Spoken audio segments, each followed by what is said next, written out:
اعوذ باللہ من الشیطان الرجیم بسم اللہ الرحمن الرحیم رب اشرح لی صدری ویسر لی امری واحلل عقدۃ من لسانی یفقہوا قولی رب یسر ولا تؤثر وتمم بالخیر اللہم انت اجعل قرآن ربیع قلبی ونور صدری وجلاء حزنی وذہاب ہمی اللہم ارنا الحق حقا وارزقنا اتباعہ وارنا الباطل باطلا وارزقنا اجتنابہ لا الہ الا انت سبحانک انی کنت من الظالمین ربنا ظلمنا انفسنا وان لم تغفر لنا وترحمنا لنکونن من الخاسرین آمین یا رب العالمین۔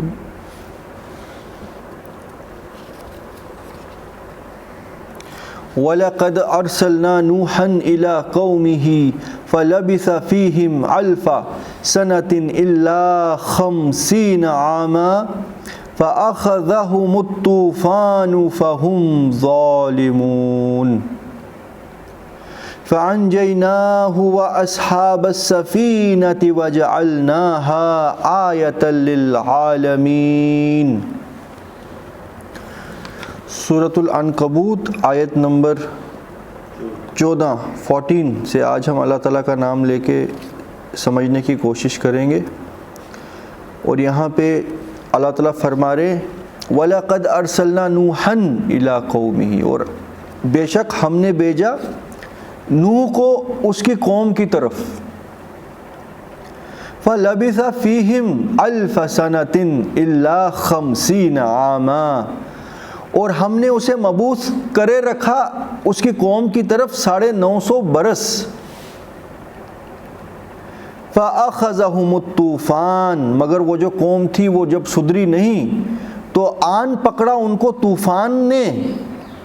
فَهُمْ ظَالِمُونَ، وہ تھے بڑے ظالم لوگ۔ دیکھیے جب کسی قوم کا دل بالکل پتھر کا ہو جائے، اور اکثر اور بیشتر قوموں کا یہی کچھ حال ہوتا ہے، وہ 10 20 30 سال میں نہیں سدھرے نا، اگر وہ 950 سال دے کے بھی نہیں سدھرتے ہیں۔ یہ نوح علیہ السلام کا جو قصہ ہے، اس میں یہ بھی اللہ تعالیٰ کی طرف سے ایک نشانی ہے کہ جس نے حق تسلیم کرنا ہے اس کے لیے تو بس اشارہ ہی کافی ہوتا ہے کہ سچی بات اس تک پہنچے، وہ میگنیٹ کی طرح اس بات کو کیچ کر لے اور اسے اپنی زندگی میں امپلیمنٹ کرے۔ کچھ لوگ ہوتے ہیں جو پہلے جو ہے زیادہ متوجہ نہیں ہوتے سچ کی طرف، کیونکہ وہ اپنی زندگی میں اپنی قوم میں بالکل مگن رہتے ہیں، مگر ان کو بھی اللہ کی ہی منشا کے حساب سے جب ان کو بھی تھوڑا سا کوئی دھکا لگے، کوئی ایموشنل ان کے اوپر جو ہے نا ایفیکٹ پڑے، کوئی فزیکلی یا مینٹلی ان پہ اچانک سے دباؤ پڑے، تو وہ بھی پھر ایمان لے آتے ہیں۔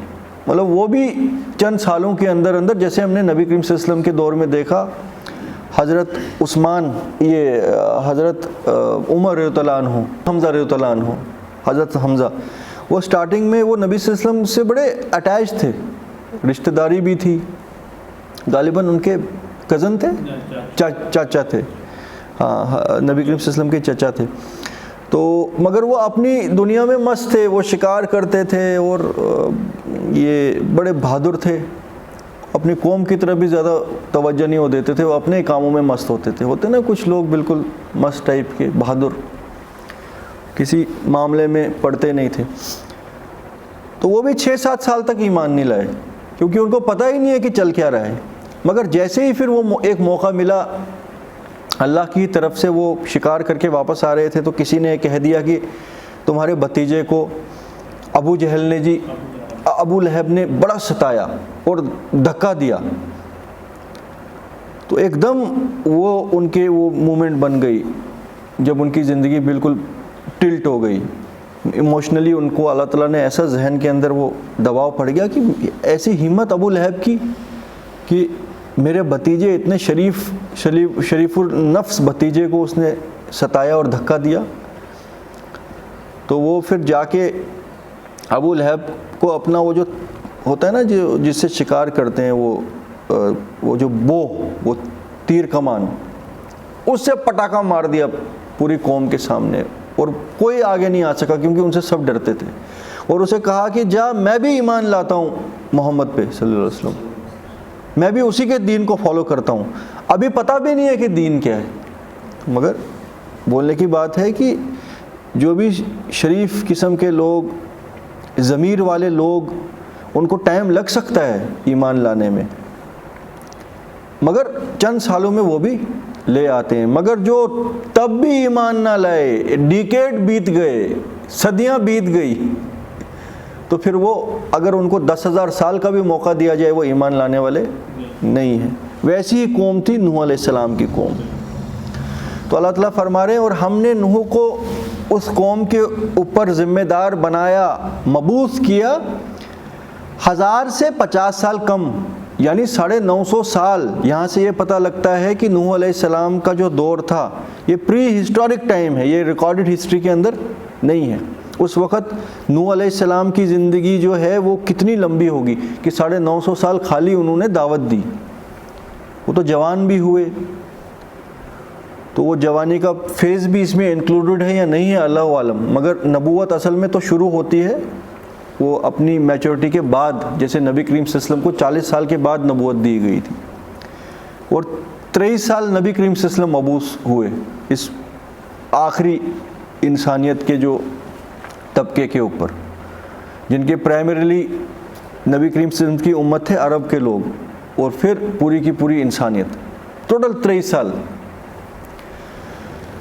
مگر نوح علیہ السلام کے کیس میں 950 سال انہوں نے خالی دعوت دی ہے, مگر وہ قوم انہوں نے نوح علیہ السلام کی بات نہیں مانی. اور ہم ڈیٹیل میں یہ چیزیں پڑھ چکے ہیں پہلے, یہ جو قصہ ہے یہ ذہن میں ہے نا, ٹوٹل بیک گراؤنڈ اس کا. پھر کشتی جیسے بنی, اللہ تعالیٰ کی طرف سے مدد آئی کہ اے نوح کشتی بنا ہماری آنکھوں کے سامنے اور ہمارے وحی کے حساب سے, وہ یہ بھی آیوننا و وحینا, کہ ہماری آنکھوں کے سامنے اور ہم انسٹرکشن دیں گے. کیونکہ نوح علیہ السلام کوئی انجینئر تھوڑی تھے کشتی بنانے والے, ان کو کیا آئیڈیا تھا کہ یار اتنی بڑی کشتی کیسے بنے گی. تو اللہ تعالیٰ کی انسٹرکشنز کے حساب سے, اور غالباً فرشتے بھی ڈیوٹی پہ ان کے ساتھ لگے تھے, اور وہ بھی ٹائم ایسا ان کو دیا گیا کہ چلتے پھرتے جو قوم کے لوگ تھے وہ دیکھتے, ان کو اور موقع مل سکتا تھا سوچنے کا, یار اگر اتنا کانفیڈنٹ ہے نوح کی کچھ ہونے والا ہے تو مجھے بھی سوچنا چاہیے کہ کہیں ہم ایسا کچھ غلط تو نہیں کر رہے ہیں کہ ہم سچ میں تباہ ہو جائیں گے. مگر وہ لوگ وہاں سے بستی والے چلتے تھے اور نوح علیہ السلام کا مذاق اڑاتے تھے. پھر نوح علیہ السلام اور ان کے ساتھ جو ایمان والے ہیں ان کا قرآن میں جواب آیا ہے, وہ کہتے ہیں کہ ہنس لو تم ہم پر, ابھی ایک وقت آئے گا ہم بھی تم پر ہنسیں گے. کیونکہ قوم کے لوگ کہتے تھے نہ بارش کہیں ہے, نہ دریا ہے آس پاس, نہ کوئی سمندر ابل رہا ہے, تو نوح کشتی بنا رہا ہے اس پہاڑ کے اوپر. ہم کہتے تھے نا نوح علیہ السلام کا جو ذہنی توازن ہے وہ بگڑا ہوا ہے, اور ان کو دیکھو جو نوح کے ساتھ چلنے والے لوگ ہیں, ان کا بھی ذہنی توازن بگاڑ دیا نوح نے. تو ہنستے تھے وہ. اس پہ انہوں نے جواب دیا پھر نوح علیہ السلام کے ساتھ جو مومن تھے کہ ابھی تم ہم پہ ہنس لو, ان قریب ایک وقت آئے گا کہ ہم بھی تم پر ہنسیں گے. تو وہ ساری ڈیٹیلز الحمدللہ ہم نے پڑھ لی ہیں. تو یہاں سے آگے اب دیکھیں, یہاں پہ بھی اللہ تعالیٰ نے وہ چیزیں ٹچ نہیں کی ہیں, بار بار ریپیٹیشن نہیں کی ہے, اتنا ہی بتایا کہ خالی دیکھو جب نوح علیہ السلام کا ذکر قرآن میں بار بار آتا ہے نا, ساری ڈیٹیل کے ساتھ نہیں آتا ہے, اشارہ کیا جاتا ہے تاکہ پیچھے اللہ نے جو دماغ یہ دیا ہے نا اس میں بیک گراؤنڈ میں چل جاتی ہیں وہ چیزیں ساری, پورا ریوائز ہو جاتا ہے کہ کیا کیا ہوا تھا, کیسے ہوا تھا. پھر اس حساب سے انسان انالائز کرتا ہے ہمارے آس پاس کیا ہو رہا ہے. یہ جو اللہ کے انبیاء اور اللہ کے رسول ہیں نا, یہ ان کے یہ قصے جو ہے نا, یہ ہم لوگوں کے لیے تا قیامت میسیج ہے اور انسٹرکشنز ہیں کہ اس وقت تم الجھن میں پھنسے ہوئے ہو. کیا نوح علیہ السلام کی الجھن ہے کہ یا محمد صلی اللہ علیہ وسلم کی, یا لوط علیہ السلام کی؟ اور اگر دیکھا جائے آج ہماری قوم اور آج کے جو انسانیت ہے اس 21ویں صدی کی, جو باقی تمام رسولوں کی الجھنیں تھیں وہ ساری کسی نہ کسی شکل میں اس قوم کے اندر, اس ماحول کے اندر موجود ہے. سوشل یہ جو ہے نا کرپشن ہے, اکنامیکل کرپشن ہے, فیملیاں بھی کرپٹ ہیں, جو جن گھروں میں وہ لوگ ہیں ان کا بھی ذہنی توازن دنیا کے حساب سے چلتا ہے. تو کس چیز سے آپ لوگ فائٹ کرو گے؟ تو اللہ تعالیٰ فرما رہے فَأَنْجَيْنَاهُ وَأَصْحَابَ السَّفِينَةِ، تو ہم نے بچا لیا، نجات دے دی کشتی والوں کو، اصحاب السفینہ، فَجَعَلْنَاهَا آیَةً لِلْعَالَمِينَ، اور بنا دیا اس کو، وَجَعَلْنَاهَا، اس کشتی کو، تمام انسانیت کے لیے، آنے والے لوگوں کے لیے ایک نشانی۔ کیا نشانی ہے یہ؟ نوح علیہ السلام کو جو قصے میں آج کے انسانوں کے لیے for the sake of discussion اگر ہم تھوڑا ڈسکس کریں، کیا نشانی؟ اس وقت کے لوگوں کے لیے تو ٹھیک ہے، وہ تو تہس نہس کر دیے گئے، آج کے انسانوں کے لیے کیا آپ کے ذہن میں آ رہا ہے کہ ہم نے نشانی بنا دیا؟ آج بھی اگر اس طرح کی سرکشی پہ آئیں گی تو بڑی بات نہیں ہے کہ تباہ کر دیے گئے۔ ہاں وہ ہے، یہ اس کا ایک میننگ تو یہ ہے، مگر کہ آیا نوح علیہ السلام کی یہ جو کشتی ہے، کیا اس کا کچھ نہ کچھ ریمیننس یا اس کا کچھ نہ کچھ سائنس آج کی انسانیت کو مل رہے ہیں؟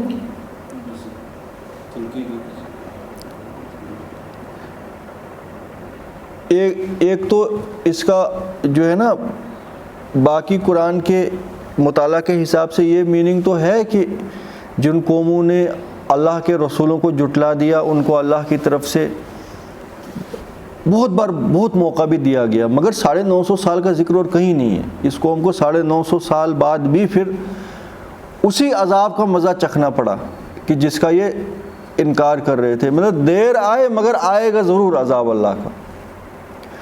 اور دوسرا محسوس ہوتا ہے اللہ عالم کہ نوح علیہ السلام کا جو آنے والے انسانوں کے لیے جتنے بھی انسان آتے ہیں ان سب کے لیے یہ ایک بہت عبرتناک قصہ تھا۔ دنیا کے اندر جتنی بھی سویلائزیشنز ہیں نا، اور خاص کر میجورٹی تو دنیا میں عیسائیوں کی ہے، ان کے جو دین تو اب ان کا رہا نہیں ہے، کیونکہ ان کے کچھ جو انہوں نے انجیل کو بالکل جو ہے نا چینج کر دیا ہے، انجیل کے اندر بالکل رد و بدل کر کے اب نہ تو ان کے اندر کوئی انسٹرکشنز ہیں کرنا کیا ہے، نہ تو وہ انسٹرکشنز ہے کہ کیا نہیں کرنا ہے، ڈوز اینڈ ڈونٹس سارے انہوں نے منسوخ کر دیے ہیں۔ ان کا بس ایک کنسیپٹ باقی رہ گیا ہے کہ جس کسی نے یہ مان لیا عیسیٰ علیہ السلام اللہ کا معاذ اللہ ثم معاذ اللہ پیدا کیا ہوا بیٹا ہے، بیگوٹن سن، تو اس شخص کے تمام اگلے اور پچھلے گناہ اللہ نے معاف کر دیے۔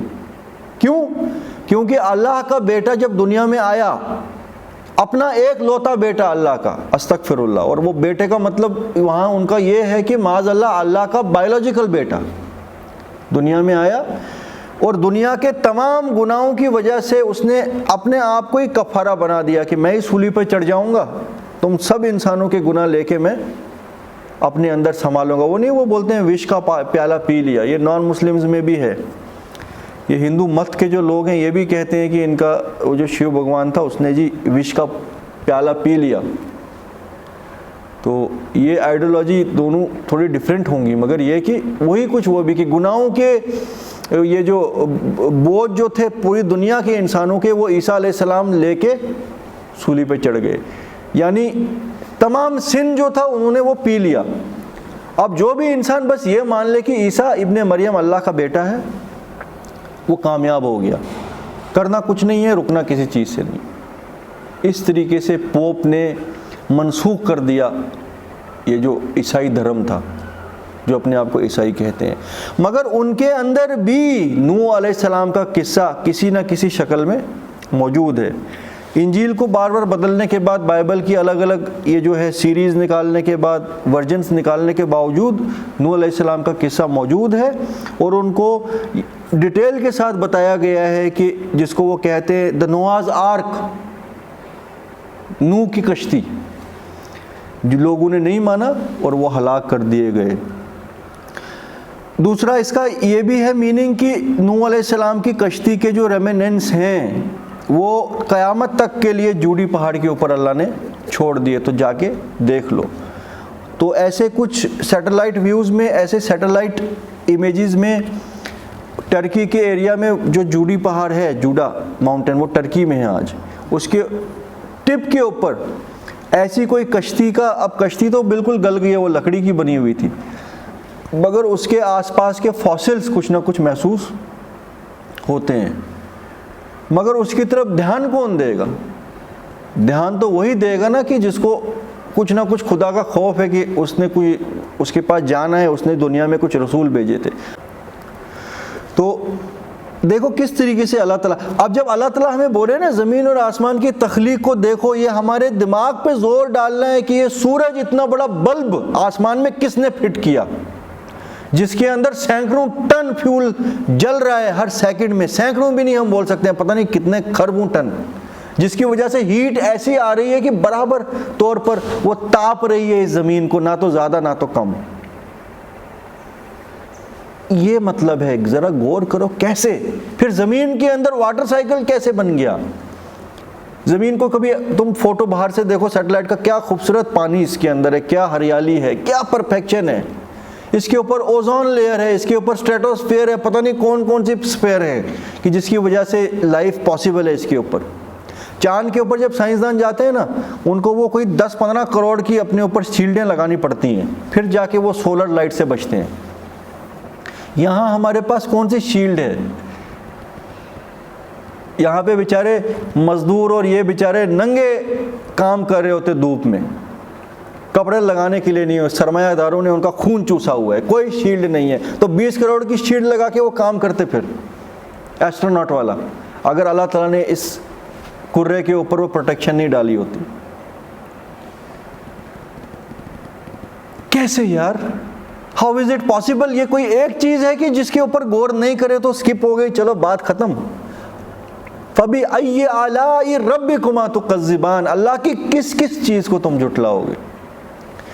أَوَلَمْ يَرَوْا كَيْفَ يُبْدِئُ اللَّهُ الْخَلْقَ ثُمَّ يُعِيدُهُ، کیا یہ دیکھتے نہیں ہے کہ کیسے حسین انداز میں پرفیکشن کے ساتھ اللہ نے، یبدیو کا مطلب ہوتا ہے ابتدا کرنا، ابتدا مطلب کہ کچھ بھی نہیں تھا، اس میں سے سب کچھ وجود میں، from nothing to everything, کیسے پیدا کر دیا۔ کتنی غور کرنے کی بات ہے۔ ایک تو چیز ہے ڈائریکٹ آیت کو ہم پڑھیں اور آگے نکل جائیں، ایک ہے ذرا غور کرے پھر، یبدئ اللہ الخلقہ، خلقہ، اب خلقہ میں ہے سینکڑوں چیزیں، ایک چیز کو پکڑو سورج کو اور اینالائز کرو دماغ میں، اور پھر سوچو اے پروردگار یہ چاند تیری، پھر آسمان سے برسنے ہوئے پانی کے اوپر دیکھو، اس کی پرفیکشنز کو دیکھو، پھر زمین پہ رینگنے والے جانداروں کو دیکھو جس سے ڈائریکٹلی اور انڈائریکٹلی ہم فائدہ اٹھاتے ہیں، پھر گائے کے اندر سے نکلنے والے دودھ کو دیکھو، اس کے تھنوں سے کس خوشبودار دودھ کو ہم استعمال کرتے ہیں، جبکہ وہ اسی پیٹ میں سے نکلتا ہے جس میں گوبر اور پیشاب کی بھی وینز ہوتی ہیں، مگر دودھ کے اندر خوشبو کے سوا اور کچھ نہیں ہوتا۔ زمین سے اگنے والے غلے کی طرف غور و فکر کرو کہ جو بیج ہم پھینکتے ہیں اس کو اگاتا کون ہے۔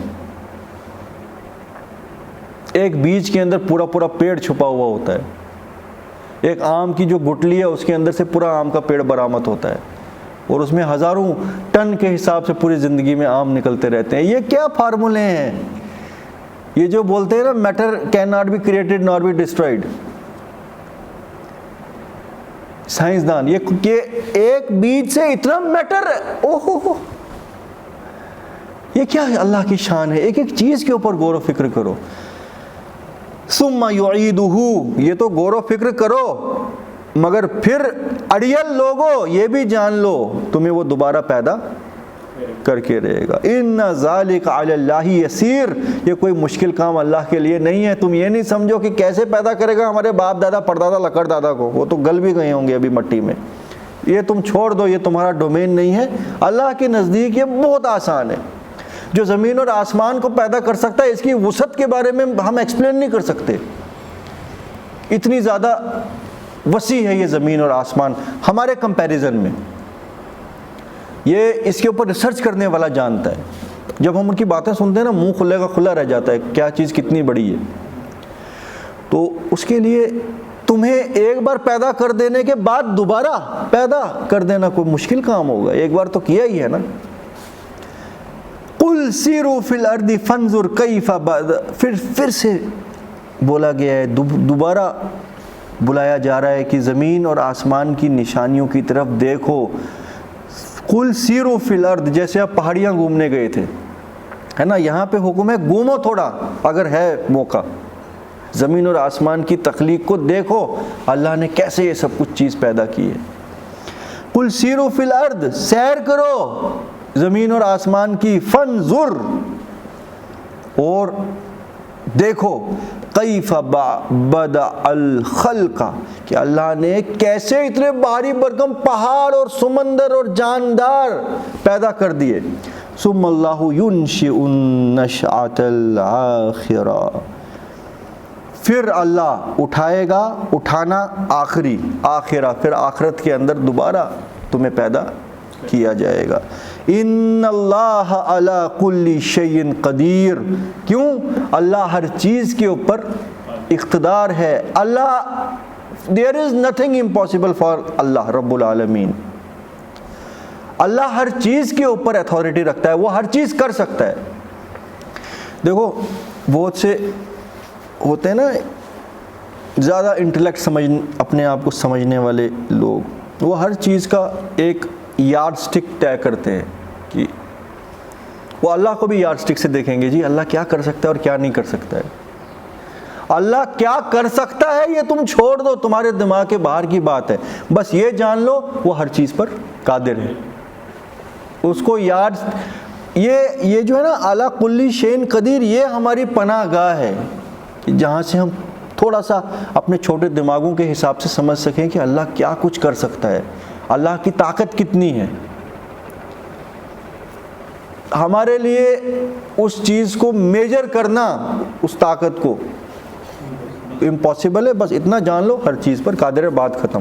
اسی طرح قرآن آسان کر دیتا ہے ہمارے لیے ہمارے دماغوں کے حساب سے اپنے رب کو سمجھنا. ٹھیک ہے. یعذب من یشاء ویرحم من یشاء، اور وہ عذاب دیتا ہے جس کو چاہے. یعنی تمام اتھارٹی رب العالمین کی ہے اور وہ ہر چیز پر قادر ہے. اس چیز پر بھی قادر ہے چاہے وہ دنیا کے سب سے بڑے مومن کو جہنم میں ڈال دے، کوئی روکنے والا اس کو نہیں. ہر چیز پہ قادر کا مطلب کیا ہوا؟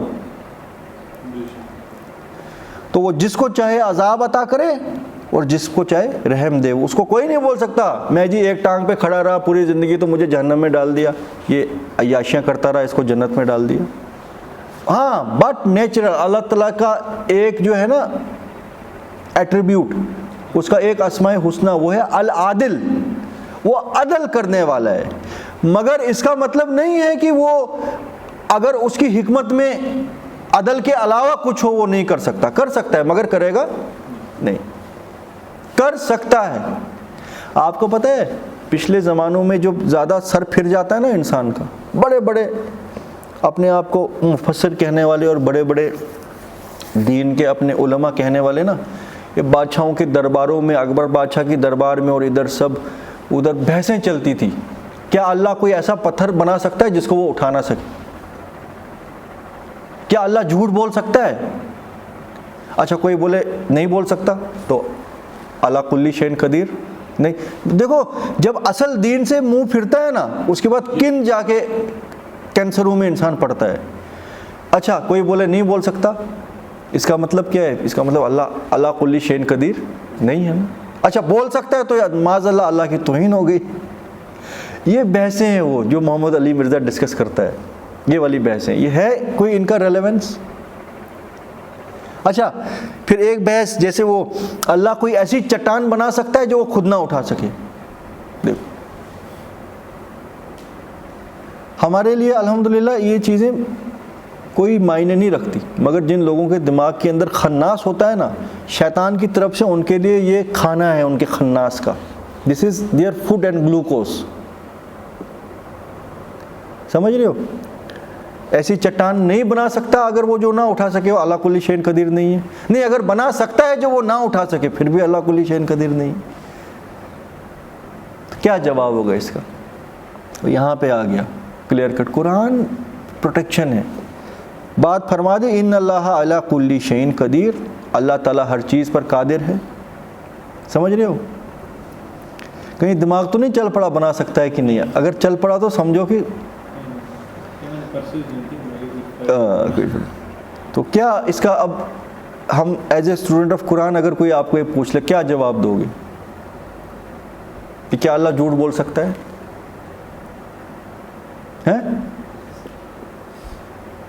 تو کیا مجھے بتائیے نا کیا جواب دو گے آپ؟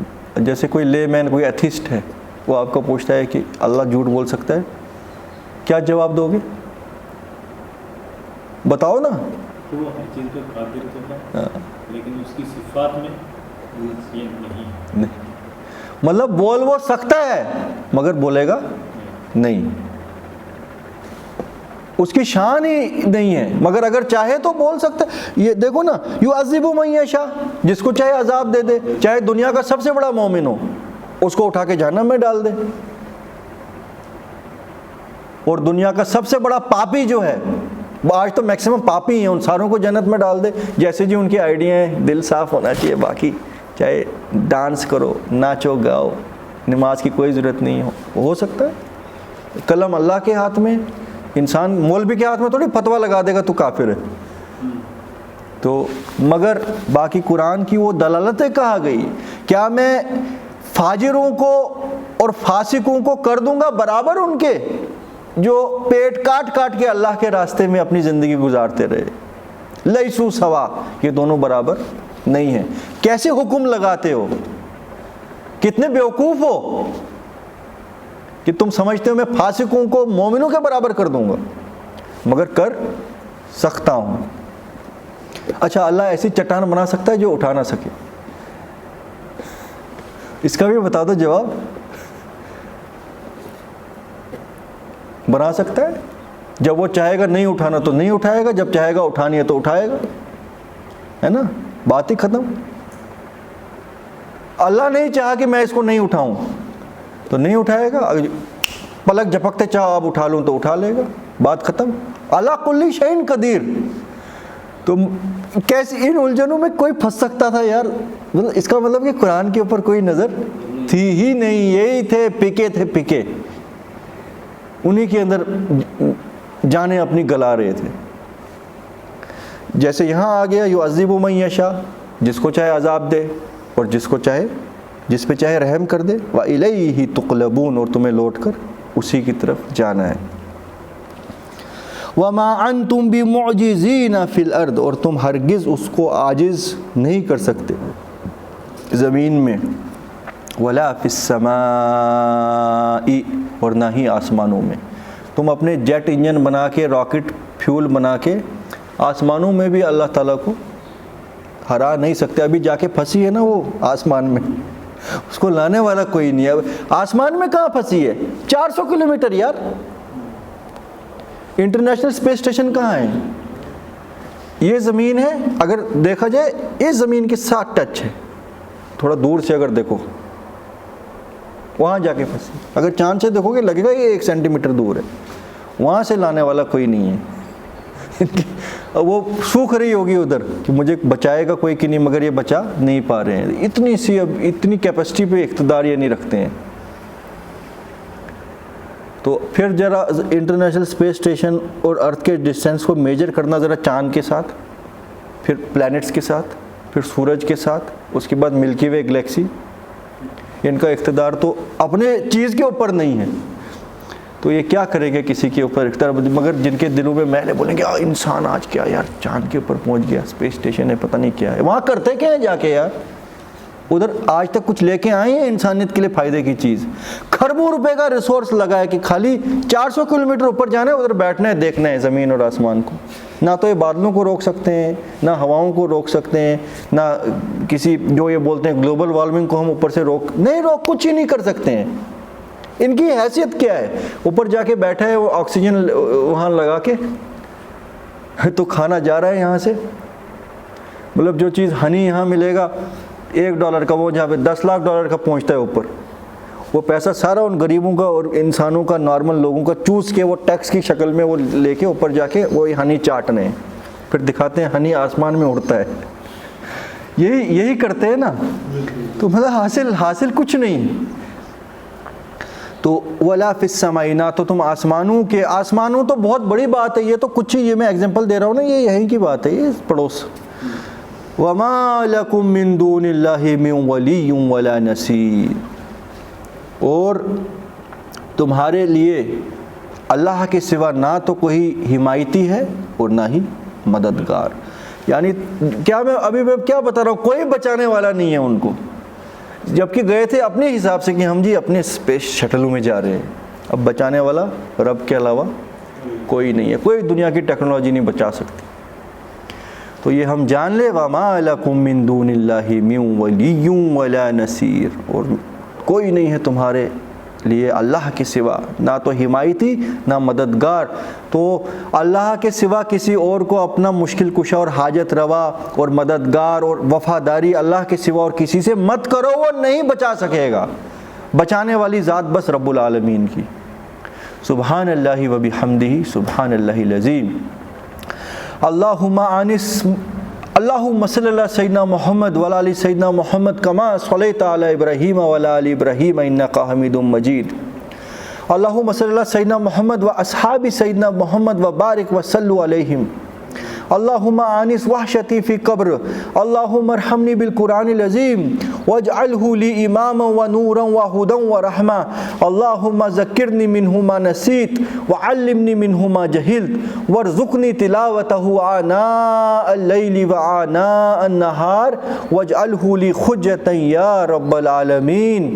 لا الہ الا انت سبحانک انی کنت من الظالمین. ربی اجعلنی مقیم الصلاۃ ومن ذریتی ربنا وتقبل دعا. رب ارحمہما کما ربیانی صغیرا. ربنا حب لنا من ازواجنا وذریتنا قرۃ اعین وجعلنا للمتقین اماما. سبحان اللہ وبحمدہ، سبحان اللہ العظیم. وصدق المرسلین والحمد للہ رب العالمین.